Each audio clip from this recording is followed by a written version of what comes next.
we jump around a little too much.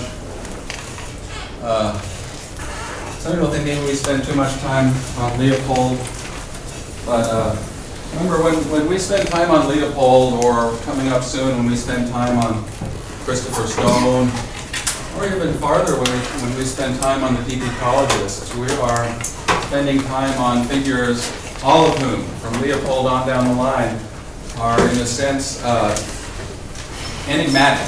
They're ciphers, right? They're environmental, they're radical environmental ciphers, and we don't, philosophically, we don't quite know what they mean or what they intended to say.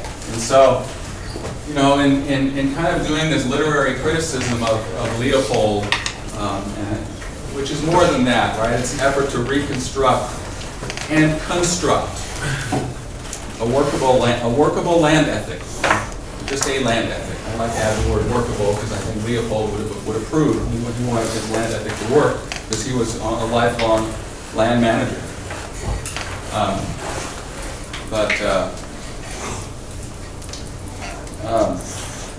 It has been suggested that. So anyway, so when we are when we keep going back to Leopold, it's just because we're trying to philosophically comprehend what more loosely we might call the radical environmentalist position. It's been articulated most recently by groups like Earth First and Environmental Liberation Front, Animal Liberation Front, and these groups are all in doing more than what Norton or Wilson are doing. It seems to me anyway. The most radical environmentalists, one would tend to instinctively put in the more than anthropocentric axiological camp, right? Now you guys, right? The crunchy granolas belong up here around 10 or 11 o'clock, right? But then you do have to know, with some respect, that both Wilson and Norton, who are self-avowedly, especially Wilson, this whole sociobiology thing is kind of predicated, built on this whole idea that yes, we are anthropocentric, and so not only that, we're all egoists and selfish, right? Anyway, so they're unabashedly, but they agree with the radical environmentalist policy proposals. And if we are going to organize these people in some sensible way, other than just what us philosophers would do, then it makes sense to organize them and to call, by the policies that they recommend, right?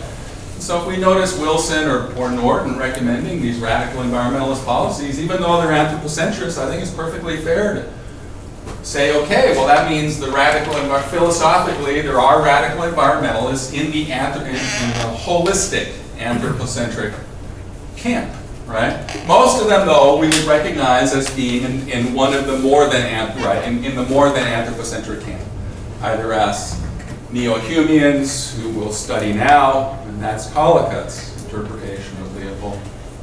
So this isn't just literary criticism, though, right? All the thinkers that we study have just articulated, they're not that special. I don't want to think of them as being, we're studying Norton, we're studying, we're not studying the thinker, we're studying an idea that they happen to have contributed, which is really important and which represents a broad-based approach to a certain problem in moral philosophy, right? And so that's why we study these different interpretations of Leopold, because each of these different interpretations of Leopold also tell us what the moral dimensions of our relationships with ecological wholes consist of, right? We know we're in ecological whole territory with Leopold. We're not in the biocentric territory. We're not in individualistic anything territory. We're in holistic territory. We're either in strategically anthropocentric holistic territory, which you might describe Norton's position as being, or even metaphysically hardcore anthropocentric territory like Wilson, right? But it's still holistic, right? It's holistic and takes into account future generations, takes into account our genetic inheritance, right? One way of understanding biophilia, it just seems to me, is that the obvious way anyway, one obvious interpretation of biophilia is that our ancestors evolved to recognize land as rich, right? Land as fertile, verdant, the verdant land, rich with wild game, salmon, deer, elk, all the beautiful things that we like to eat and that we like to be around, right? And enough rainfall so that there's green, plants are green, there's grass, right? And so, naturally, genetically, we have an inheritance that predisposes us, you might say, right? Somehow because we evolved to appreciate that, we're genetically predisposed to want to encourage that, right? Now, of course, Wilson wants to take this all the way to kind of an abstract level that we're not really evolved in biodiversity, right? I mean, he wants to say we're just the loss of biodiversity, however obscure the animal plant is that's going extinct, it's going to affect us, right? More than anyway. That's one way of understanding biophilia, but it's still just a radically selfish.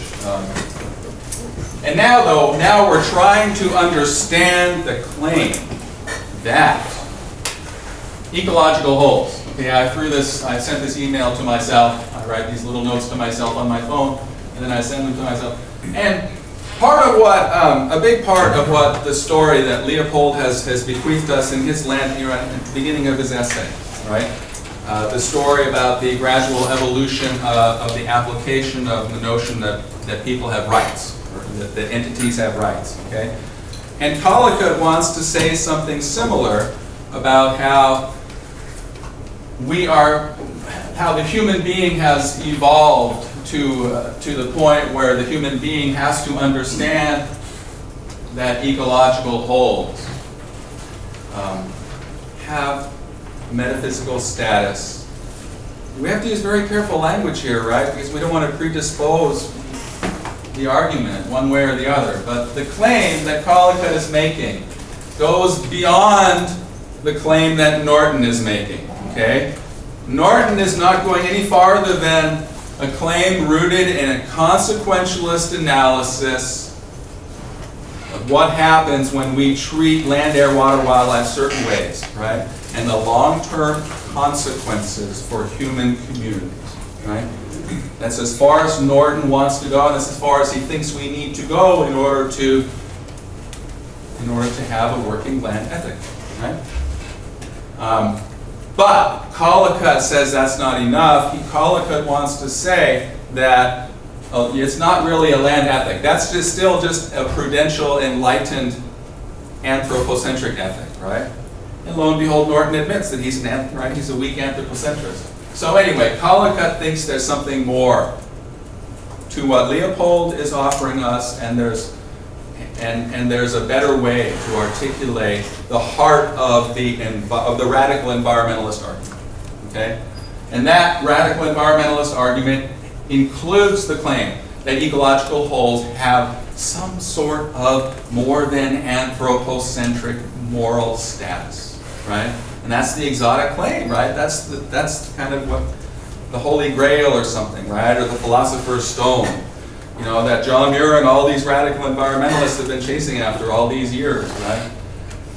That moral status that not just for human convenience. We all know that, right? Ecologists taught us all that. Yes, we're a lot better off as human beings, but the environmentalist experiences something more and seems to want to say something more. There's greater urgency and there's a greater moral imperative wrapped up in our relationships with ecological wholes, right? We want to care for them, not just for the grandeur of Mother Earth, you know? Not just for the life support systems that we need for Spaceship Earth, right? And we don't want to pop too many rivets in Spaceship Earth because then it'll crash. And the poor humans, and that'd be bad, so let's not pop too many rivets in Spaceship. That's one way of thinking about it, right? But it seems as though Leopold is saying much more than that about the moral values associated with ecological wholes, right? He's saying more about the moral values of ecological wholes than just that they're good for us in the long run, right? Instrumentally, consequentially. So anyway, Collicutt tries to make sense of that, right? And the story Collicutt tells us is that ecological wholes come to obtain moral status because culture becomes increasingly enlightened to the point where culture, in a sense, has no choice. A culture that's scientifically informed about the value of ecological wholes will have no choice but to confer. Okay? To confer. And that's a really important, yes, Andrew? how do we know that like we're actually progressing towards this? Like, could this be sort of like him saying, oh, well, it's inevitable that eventually everybody will think the same way, or that they'll adopt this? I mean, how do we know that A, that's going to happen, or B, that is happening? Yeah. Well, note the exotic nature, and perhaps we're handicapping ourselves already because we could slow down, which we will end up doing, and consider. This is misleading. I just wrote this quick note to myself. I should have said recent potential designees. Group number 1 are, yes, indeed, that potential has been realized, right? And know what is the one property that all of the entities in group 1 share in common. They're all human. Of course, they're all human, all right? And a more gradual step toward understanding the expansion of the notion of rights-bearing entity, right, would be to stop and consider individual animals. And then, of course, we have, and which we will do, when we read Tom Regan, we'll spend the whole class, most of the class, talking about animal welfare ethics, the preferred philosophical designation for that subject. But that's not environmental ethics, right? And you could take a different class. I don't know if they offer it at PSU. They really ought to. There ought to be a class in animal welfare ethics. That's rightly a very different sort of topic than environmental ethics. But we take time, and we do take one class to consider animal welfare ethics. And we read, in particular, the work of Tom Regan, who is a Kantian, deontological defender of the notion that we have obligations to individual animals. And that's a much less exotic claim, if you know what I mean, right? In terms of designating any of these entities as a rights bearer, right? A holder of rights. It's not as much of a stretch to say that our pets, other domestic animals, even the ones in factory farms, even they're horribly mistreated. But there are certain broad parameters that you can't cross, even if you're running a factory farm, right? So other domestic animals, horses, people are very sensitive about the way horses are treated, so they seem to have a pretty high moral status, under the law. That reminds me of an interesting case. I know I'm gonna mess it all up, but someone can check me on it. But I noted, maybe it was 2 years ago, a sort of a landmark decision in animal welfare law, which is different than animal welfare ethics, right? You could go to law school and study all this stuff, and then you just kind of know how it works, the nuts and bolts legally, but this is the deeper question we're asking here today. When you go about, let's say you're an animal rights lawyer, when you go about defending the rights of animals, are you defending a certain legal placeholder status that you think humans, to be rational, have to give them, or are you defending something intrinsic in the animal themselves, in your client? Anyway, that's the deeper philosophical question we'll ask today. But then some kinds of animals we are inclined to think of more readily as having a higher moral status. Particularly, what do you do with the chimpanzee who knows sign language and who can communicate his feelings and who we know and can probably make promises, simple promises like, meet me here tomorrow at, when the sun goes down, you can sign that, right? And when the sun goes, and they'll show up and they'll be there, right? So what do you do then? That seems like now all of a sudden you can see, because we've communicated with them, that they fulfill all the traditional hallmarks of an entity that normally we would give full-fledged rights to. There's a there there. There's somebody there who has feelings and who can communicate those feelings and who has ambitions and things that they want, right? They have TLOI that they're working on, and now they can communicate that to us. So it seems like, and then at what point do you stop though, right? Well, those ones haven't learned sign language. Those chimpanzees over there, so they don't have rights. Then that seems odd too, doesn't it? So anyway, and then we know a lot of dolphins are extremely interactive socially and have a wide range of emotional responses among each other and to us even. So anyway, all these different kinds of animals are interesting to consider on a case-by-case basis. But so far, because right now we're still working with Leopold, we're just going to think about the notion that ecological wholes have rights. And again, though, we're going to note that this story that we typically tell ourselves with all these other categories is that they had them all along. Okay? Right? And even though there was a time in our history where we didn't recognize, we refused to admit, right, in our legal institutions, in our own minds, in our hearts even, you know, some people refused to admit that these other groups of human beings were rights bearers, right? They might have just insisted they weren't, in some cases they're not even human, right? So how could they be rights bearers at all, right? But now we know that the franchise of rights bearing, any one of these people, you don't even have to be a U.S. citizen, right? Anybody, if you're a human being and you have a grievance, then you have legal standing. That's all it takes, right? You can do all the paperwork yourself and file a suit on your own behalf, right? If that's what we mean by rights bearing, right?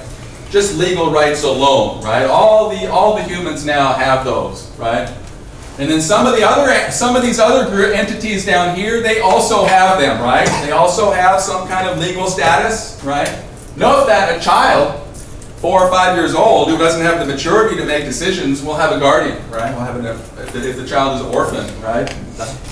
A guardian. Same thing when an adult person nowadays, right, is comatose or has a severe injury, is incapacitated, then the court will appoint a guardian, right? But some of these other entities here now are thought of. But we don't, you know, we wouldn't say that I think that we wouldn't be so quick to say, as we would in group 1, that their rights bearing reflects some intrinsic status, right? In group 1, that's what we always insist on, even if they're comatose, right?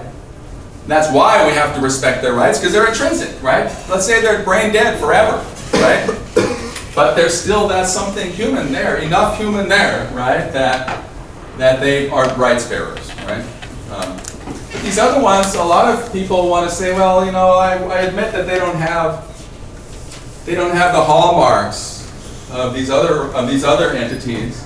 They can't trade off their rights because they don't understand the notion of rights, right? If the bear is stumbling past the convenience store and is really hungry, he just reaches in and grabs a big bag of, you know, some junk food that's probably going to make him sick anyway, and that's enough punishment as it is. But if he does that, he's not going to be held culpable, right? So he's not capable of doing that whole metaphysical trade-off that we all do routinely, right? You know, if you do that to a convenience store, you're giving up your right to liberty, right? But no other animal understands any of that, right? So they can't be rights bearers in the strong sense that we mean when we talk about each other, right? So one conclusion might be that the reason we consider them, they're not really rights bearers, right? That's one answer. The pet animal, everything except group 1. To the extent they are, quote, rights bearers, we always have to kind of put scarecrows, because they're not really, they're just things that we have given rights to, you know, as a legal, to be competent even, just to be, you know, just have a competent legal system perhaps, you know, to have everything work as best as we can, make it work, right? It just makes sense to act as though and to treat them. And then of course they have to have guardians, right? But just in the same way a comatose human or a juvenile human, right, has a guardian. And anyways, that's one answer, right? They don't really have what these entities up here have, nothing intrinsic, right? They don't have any inherent rights, right? But they have enough importance, they have enough moral considerability, right? These entities here, perhaps we could say, have enough moral considerability to so that it's important for us, right? For a wide range of reasons, to treat them as though they have, right? That's one answer. Of course, the deontologist, Regan, for one, is going to insist that if the animal is self-aware, and by that he means basically the whole range of animals, from mammals, all mammals and all birds, right? And probably even some reptiles. If they exhibit self-awareness in terms of, you know, not fouling their own nest, you know, kind of taking care of their bodies and stuff like that, then they are entities that are rights bearers, okay? And they have that metaphysical status. And so Regan is making more than just the legal placeholder argument, right? For most of the animals in group 2, most of these entities. But Regan would not endorse the claim that Leopoldians seem to want to endorse, right? Leopoldians want to endorse this exotic claim that ecological wholes, like biotic communities, genetic lineages, species, subspecies, right? Even things like climate systems are rights bearers, okay? And so we have to ask, how does this happen, right? And that's one thing that Collicutt has to try to explain to us, because he wants to say that they are rights bearers.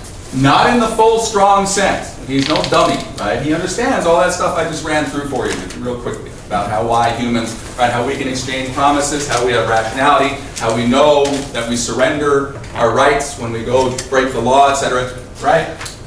For all those reasons that I just ran through very quickly, Collicutt is perfectly aware of the fact that he is not going to be able to defend the claim that an ecological whole has rights in the strong sense, okay? So he wants to defend the claim that climate systems and genetic lineages and biotic communities have rights in a weaker sense. They have moral considerability, but perhaps not full-fledged rights, okay? They have moral status, but his status less than bearer of rights. Okay? So we have to try to figure out what he means by that, and we have to try to figure out how he makes sense of the emergence of this new notion. And it seems to me he has to make sense of it differently, okay, than the way that most of us tend to make sense of how alt-right.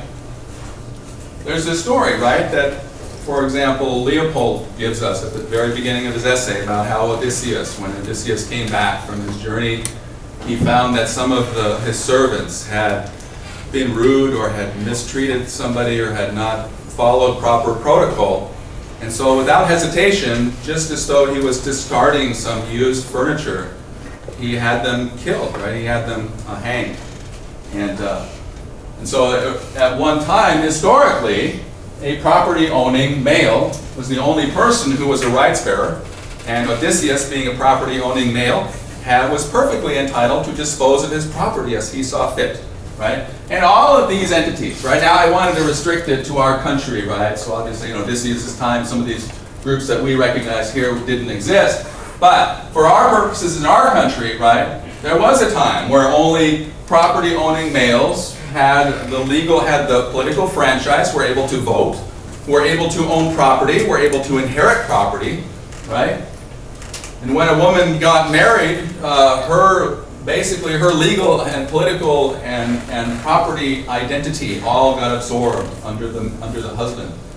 Until the first part of the 20th century, right? Until the early 1900s, this was the case routinely in every state in our country and most countries around the world, if they were even that advanced. But anyway, and now they all have the franchise. Christopher Stone points out in the essay that you'll read next week, and I wanted to remind you again that the Christopher Stone piece is a little bit longer. That's what I really meant to say when I mentioned it last class. And it takes a little bit of time, and I am asking you to summarize it. So it's somewhat challenging. It's a law review article, so it's written for law students and professional, legal professionals. So but as far as those kinds of essays go, it's really quite accessible, and it's reached a popular audience actually. It's had a tremendous amount of influence, and you'll find it's fairly easy to read, but it's a little bit longer than some of what we've read so far. And because I'm not assigning it over the weekend, right, because that's just how our schedule unfolded. Normally I would like to assign the longer pieces over the weekend, right? But this time around, I wanted to get through Collicutt's reading of Leopold, and then I wanted to move on to another very different reading of Leopold, which will give us a different construction, a different way to construct a land ethic, right? More of a neo-Kantian land ethic. I wanted to do all that before we jumped into Christopher Stone. So anyway, just a heads up though, okay? So you might want to dedicate some time this weekend, not only to the Roberta Milstein essay, but also to the Christopher Stone essay. Because you probably don't want to read that all in one sitting, you want to break it up into 2 or 3 sittings, perhaps. All right? Anyway, but these are the different kinds of entities whose acquisition, shall we say, it's all, you know, it all depends on what story you tell, which word you use, right? Did they acquire them? Well, that would be an odd thing to say for children, women, African. What do you mean they acquired them? Didn't they have these rights all along? You know, how could you say, and you didn't confer them either? That would be silly to say that, right? That would be kind of, I don't know, patronizing, right? Great big Washington father confers, you know, legal status, and now all of a sudden you're a human being, right? On these poor, beleaguered, and woeful, and woe-begotten, ragged and rugged humans that were, you know, just left, cast aside. Now, you know, in his infinite wisdom, the great father in Washington has conferred rights upon you. Now, that's silly. That's a ridiculous way of thinking, right? And that's offensive, right? The only non-offensive way of thinking is that these entities, before, they always had moral status, right? And then they had their liberation movements, right? With their folk songs and people chanting and holding up signs, right? Marching, and then they were liberated, right? That's the familiar story, and that makes a lot of sense. And in the process of liberating all these different groups, our culture made moral progress, right? And that's one very good measure, right? It's an excellent measure of moral progress. The legal and political and economic franchise is increasingly extended, right? The right to vote, the right to do whatever job you want to do, to pursue whatever profession you want to pursue. All of those kinds of rights are increasingly expanded to include all of these new groups of people that didn't even have them before, right? I mean, we're talking, these people couldn't even testify in court, right? It's hard to imagine how much different things were, to appreciate, you know, how different things are today. But their testimony. So if a Native American witnessed a murder right there in front of them, and then the prosecutor would not be able to call him, literally, right? The prosecutor would first have to see, well, what was this witness? If this witness was not a white man, then this witness would not be bound, and then the murderer would just get off scot-free, right? Anyway, it was a very different world. So today's our day to try to figure out. And to make a long story short, okay, I'm just going to jump ahead a little bit. This is Collicutt's trick, is that he acknowledges that an ecological whole doesn't have any legal or moral status until a human community confers such status upon it, okay? And furthermore, he's arguing that metaphysically, that metaphysical status, having moral status, requires an act, a human act of conferral. Okay, it requires the well-developed, ecologically informed cultural act. Okay. And so, in other words, the story that we typically tell ourselves about, and maybe it's a wrong story, I don't know, but the story that we typically tell ourselves perhaps is, well, at the very least we have to say that it's not the same story, okay? Because unlike, notice in a vacuum, right? In a vacuum, even on a desert island, these entities we want to say, their metaphysical legs are so strong, they're universal metaphysical legs. So whatever culture they live in, even if they're on a desert island with no law and just anarchy, right? They still have rights to life, liberty, and the pursuit of happiness, right? And a suite of other rights that go along, rights to privacy and all these other things that are required to sustain our rights to life and liberty, right? They just have them, right? And so whatever else we might say about the emergence of rights for wolf packs, let's say. Let's just stick with that, because we know Uncle Aldo said that, right? He did gesture. He never explained what he meant by that or how that could be, right? Because he wasn't trained enough in moral philosophy or in social political philosophy and rights thinking, the history of rights. And he wasn't familiar with all that literature, right? So we have to do that work for him. But we know that he did make that reference to the biotic rights of a wolf pack, right? And so now we want to try to figure out what he means by that. And at the very least, the story Collicutt's telling us is that the wolf pack, unlike these other entities, didn't have, it didn't and never did have, never will have full-fledged intrinsic value, you could say, in this. And so, anyway, and Collicutt wants to talk about the inherent value, and he wants to insist that that's different than intrinsic value. But he does want to say, he wants to kind of straddle this fence, right? Between saying that there's something there intrinsically and something that but it's not fully developed until human culture comes along, right? Is what he wants to insist on. So he wants to kind of have the best of both worlds. Now the story that Rolston tells us, the deontological story about the rights of ecological wholes, full-fledged, full-throated rights of ecological wholes, is consistent. The story that Rolston tells us is consistent with this story here. Because Rolston says, now, Collicutt, you're wrong on that point, you know, about how ecological wholes need some human cultural presence to be conferred, to be illuminated with rights. Or I should say illuminated with moral status. Obviously humans need to do something to give them rights, because the whole word rights has no meaning at all without some human discourse. Right? But Rolston says that their status, their metaphysical status, is there, was there all along. And it's only because our culture was ecologically misguided, misinformed, ignorant, backwards, and primitive, and kind of brutish and stupid in its interpretation of ecology and how nature works, right? In the same way that our culture was ignorant about all these other entities up here, right? That would be Rolston's story, but that's the story that depends, that gives us a different answer. Now I'm jumping all around again, but that gives us a different answer to the originary question, right? Rolston gives us, and he's accepted a different answer to the originary question, and he's not tied to this consequentialist meta-ethic, all right? I shouldn't say meta-ethic. He's not tied to a consequentialist understanding of what moral norms are for, whereas Collicutt is. And so for Collicutt, anyway, this is a difficult metaphysical point. I should just slow down, because we're going to get to it later, later in the term. But these are the kind of difficult, challenging questions that are ahead of us. All right.